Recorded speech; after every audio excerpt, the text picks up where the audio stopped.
ndowanzofara kuimba hangu fekutanga. Yes, that's what you want to hear. You want you to feel free, you want you to feel comfortable.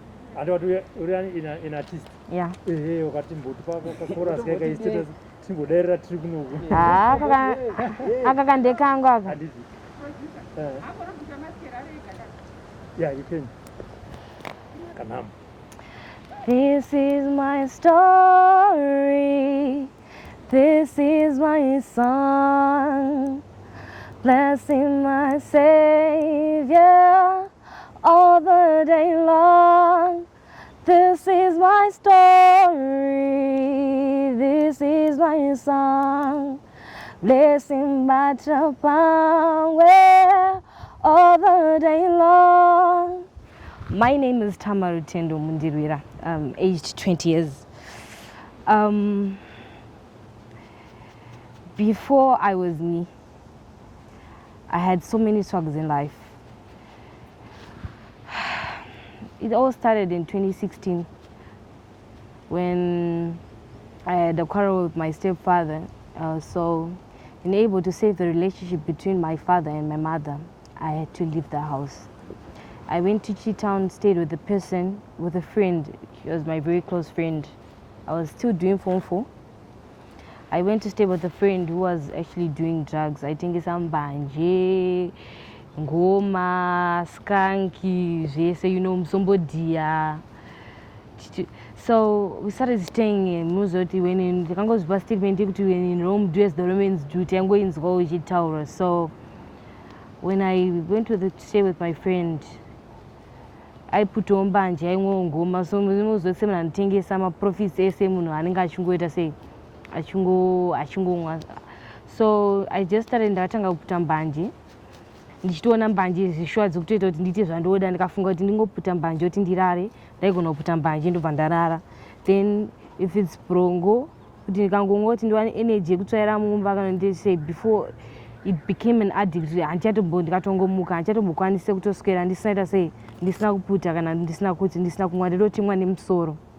So then 2018, I actually indulged in mutoriro, crystal meth. Ndachangobva kuiziya ndangotanga kunzikisa kuti taenda kustudio kunoimba.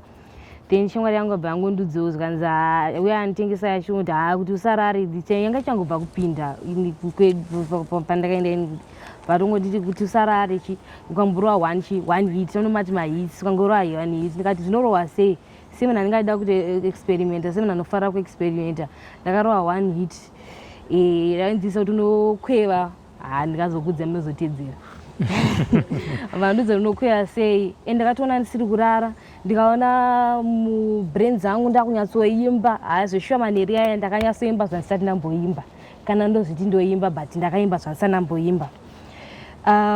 Ndibva ndaona kuti zviri kutonakidza mangwana makuseni handakurara usiku hwese kandi chine energy mbandamuka mbandatsvaira mumba mbandaita washeni ndikatoona kuti hazviskillful kai energy zvasiyana nekuva madragoni kaya kani caffeine. Vandapinda ndatotanga kutora mutoriro mutoriro ndikanzi aiwa zvikutondifambira ndatone addiction yemutoriro mbanje nengoma ndikasatora anything of those 3 ndotoziva kuti pane chandasiyana asi ndototanga kutongana kutengwa nemusoro. So then I met Uncle Mega Jan. He was part of Aunt Savannah and Aunt Christine's brother. Then ndopandakasangana nawo I met them. Saka ndipo vakabva vauya vachida kubatsirawo vanhu, they wanted to help the brother. The brother akati kana muchisana kubatsirawo shamwari dzangu hapana vanongaita sei mabatsira because tichangodzokera back into the same community. That's when I met them and I was willing to get help. Pandiendesa ku-annex for detox. I went there for 3 weeks since my doctors angati ndaona kuti ndaanani. I went there for detox ndichimwa mapirisi angu ndepuwa pirisi nonzi Eloperido. Nemamwe multivitamin tablets because nandaonda zvisingaiti because nandakusadya ndakusamwa mvura. So that's when I met them. Vandiendesa ikoko ndichibuda ikoko handamboenda direct home. They took me and then they started staying with me halfway home, whereby I became myself and became the new Tama that you're seeing right now. And My main motive now is to stand up for other children who are not able to stand up for themselves, to be an advocate, because not everyone has been into this situation always runs to drugs. Drugs is not the only solution for us to be there. Tamandra kudzosera kumashure mbichana. Mataura kuti makata ma challenges ne stepfather yako. Ndoti ndizoti iwe uri mwana and this one is your stepfather, is they said. Chii chaungati wewe chavaita chisina kukufadza chaikukanganisa, because vanogona kunge vachiti ndiri kuitira mwana ivo but aiwa izvi zviri kuitwa nastepdad hazvisiri izvo. Okay, I really didn't want to say this, but isusu my mom wangu kura mnoziva tikura in a family yokuti my mom was the black sheep of the family. You understand what happens in families kuti pane mwana anenge asinaenda basi. So kura kuti vazowana marriage iyoyo, it was in a hardship of time kuti vazowana murume waugara naye. So this man tried to sleep with me. So I need to say the relationship between my mom kuti nemurume wawo, and knowing the background kuti kwakabva kure, I just decided to move out of the house in case kuti ndikataura semunhu angatombono musikanzwa, no one would actually believe me. So I decided to just leave the house. So that's what really happened. Anditi handi kumadrugs uku mai atora neshamwari dzavo mainzwa sei? Inini the moment yekuti ndikafila stress, so ndikangopinda madrugs anoti ndikamwa brongo, ndikamwa kana mbanje zvishuka, I would feel at ease. I would just think of something, ndenda kutofunga zvimwe zvinhu aufa kuti nditombotsvaga mari yekuti ndidhakwe kudari ndidhakwe futi. So it would make me feel like I'm just okay, I'm in the right mood and I'm just being okay. So madrugs aitoti ndifile bo, handidi kunyeba zvangu. But by health wise tomboti aita kuti ufile bo, but ndanzwa wanyazotaureka kuti ndanga ndaonda izvozvo ndakatozozvona naenda kwanexia ndizvo zvinhu zvokuti hauone unenge wakuudzwa nevanhu izvozvo zvekuti hauaonde. Saka umbozvoni ndakatozona futi kana hembe dzananda kupfeka ndikangoti kuti asilenda kasinzi ndizi dhafudhunda ndikadaiwa naasilenda zvitori raiti izvozvo ndane kapotable board, ndane kabhodhi kadiki. Saka ndaitoona kunge zviri raiti ndenge isosi yekuti chiexercise mebata yekubvisa mafetsi. Anditi but chakazopa decision ndamazva uchimbotaura mbichana kunyatsoza kuti no, zvandiri kuita izvi hazviiti, rega ndishande nevanhu vomubatira pamwe ndisiye kalife apa. Chii? Ndakaexplainirwa what the drug does. Ukanzwa kuti kukwara maliver, uri kukwara brain, uri kukwara chii, then if you take it for ignorance and ukada kuti usazvinyanya kuzviteerera unokanganisika. So pakandiudza izvozvo, I had to make a change for myself and I was willing to change because ndanda kutoona kuti hazvisi kuita, because ndanda kutombohallucinate, ndanda kutomboona zvinhu usiku, ndanda kutoona kunge muprofita. Ndikaenda kumasowe ndikatanga kuudzwa zvemashave emanjuzu, ndakutanga unotengeswa maraisi, ndakatoona mari dzangu dzakawanda dzakatoenda nezvinhu zvisina nebasa rese. Izvo anga ari madrugs aitondidaro. Uyatidzokere papo tava. Wati pawaitora madrugs wanga wakuendesa kumaprofita? Ai ndandakuona zvinhu zvisiko, handiri kunyeba, ndanda kungoona. Waona chii? Mbotudzi. Zvandangofunga kuoneva, ndikafunga kana kuona nyoka, ndikafunga kana kuona munhu ane gonzo musoro, ndakakutarisana kuona une gonzo musoro, ndotanga kuprofita kuti iwe une zviri kukunetsa, une gonzo musoro uri kukukanganisa. Saka ndanga kuti ndikupenga mai. Saka ndipo ndakabva neswa kumasowe ndikazwa kunzi shaveri njuzu uda kugadziriswa iroro kuita kuti uone rakukanganisa iwe rigonokanganisa kana kuti urorwe. Ndikatotenga maraisi nemukaka chichi but hazina kuchinja. Ndakatoti anga ari madrugs chaiwo kuti shavera ndiri kuudzwa. Saka nditi ndipo wakazozvitiwo no, rega ndisiyane nazvo. Nangu pasina nantisa vana vakauya nedecision kana kuyazotiudzawo kuti zvinhu zvakashata sei, handiri kunyebera, dai ndichitorimbo, dai nditori pakati, so dai musiri kutombondona izvezvi, dai ndisiri kukwanisa kana kutaura nyaya yangu as vibrant as I'm speaking it, as fluent as I'm speaking it, as confident as I'm speaking. Dai izvezvi ndisipo, dai pasina nantisa vana inhanti Christine. Ana anti vauya vakasiko kuti chii? Usemunhu anga akuprofita akane madrugs. Ipapo vakaya through the brother kaangomega achitoti pekutanga ine hangu ndakafarira skira because havana kuya achiti gechike kuti tida kukutora because hazvishuwa ndaitiza ine. Kundudza kuti kuda kundibvisa pai. Saka vakangoya vachitanga kuti isusu tauziya kuti what are you doing nemadrugs since Uncle Mega wanga watopublisha kuti andova madrugs ka saka madrugs aya munoara sei mbandatoarakidza since ndanditonako muhomwe kabhaubhu bandavaburitsa bandavakidza zvikanzi do you know kuti zvinokuaffecta saka matauro akazviita she explained with love unoziva kuti ukangoexplaina nelove nemunhu akunyatsoona kuti she wants to help zvinobatika at the night of thinking and vatanga kuuya achiti counseling until she was able to take kuti are you ready kuenda kuannex for detox so that's when pandakabva ndadecida kuti I'm willing to go kuannex for detox and then go even though pandakaenda kuannex I didn't know ndaiyofunga kuti ndichangobuda muannex ndichienda kumba kwedu direct but they took me to halfway home.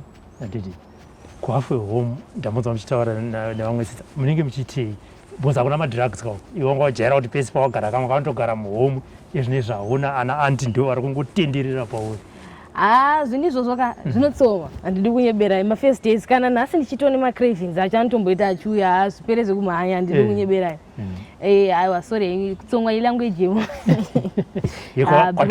kwatiri kubva vane imwe language yavo yega handi kune Spanish kune German English ikoko kune iwawo language inonzi guka language saka I thought it hasn't been easy for me, to be honest. But for the fact that you wanted to change, it's not a mistake to do a mistake, but it's a mistake to repeat a mistake. So if the answer is I'm doing it for the benefit of my health, not to do it for them. And they've told me at the end of the day, it's for your own health.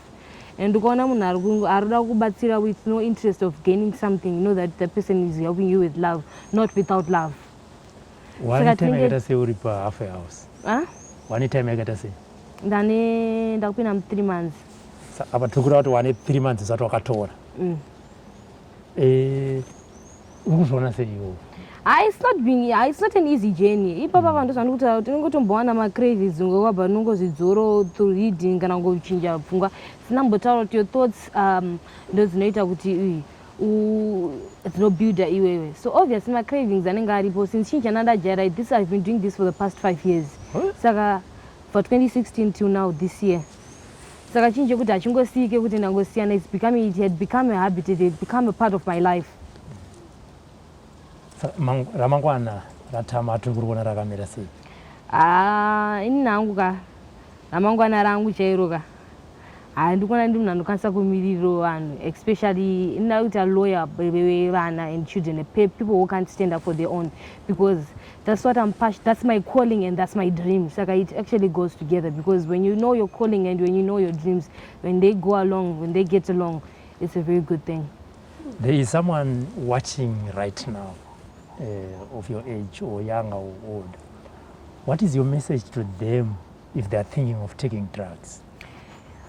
Don't. The first word is just don't. Don't what? Don't take drugs, because at the end of the day, you're hurting yourself, no one else. Whether kufaza shamwari, whether kufaza tama, just don't, because at the end of the day, unokwarre kufaza van.